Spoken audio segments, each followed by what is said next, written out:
মাঝরাতে লাজুকে একটা নজর দেখার জন্য লাজুর হোস্টেলের সামনে চলে এলো অনুভব।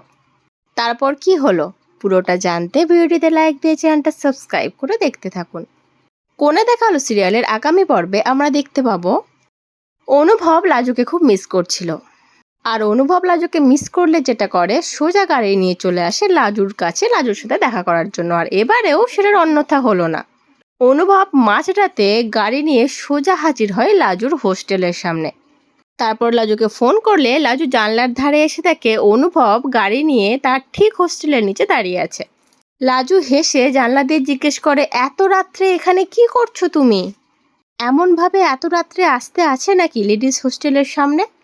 তখন অনুভব বলতে থাকে, বুঝতে পারছো না লাজু, তোমাকে যে খুব মিস করছিলাম, তোমাকে দেখার জন্যই চলে আসলাম।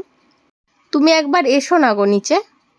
তখন লাজু বলতে থাকে জানলা দিয়েই যে, এত রাত্রে আমি কিভাবে যাব? এটা হোস্টেল, এরকমভাবে যাওয়া যায় না, তুমি চলে যাও এখান থেকে, আমি পরে দেখা করব তোমার সাথে। কিন্তু অনুভব তো নাছোড়বান্দা, অনুভবের জেদ লাজু তো না করতে পারলো না। লাজু কোনোভাবে ম্যানেজ করে অনুভবের সামনে আসলো অনুভবের সাথে দেখা করতে অত মাঝরাতে। লাজু আসার সাথে সাথেই অনুভব লাজুর হাতটা জড়িয়ে ধরলো। আর লাজুও খুব রোমান্টিকভাবে হেসে তার খিটকেলের দিকে তাকিয়েছিল। লাজু বুঝতে পারছিল তার খিটকেল তাকে অনেকটা ভালোবাসে, তাকে অনেকটা মিস করছে, ওই জন্য সবসময় কোনো না কোনো বাহানা করে লাজুকে ডেকে পাঠাচ্ছে বা লাজুকে দেখতে চলে আসছে। লাজু আর অনুভবের প্রেমের কাহিনী তো জমে উঠেছে। এবার দেখার পালা সুদেব আর লাজুর ডিভোর্সটা কত তাড়াতাড়ি হচ্ছে।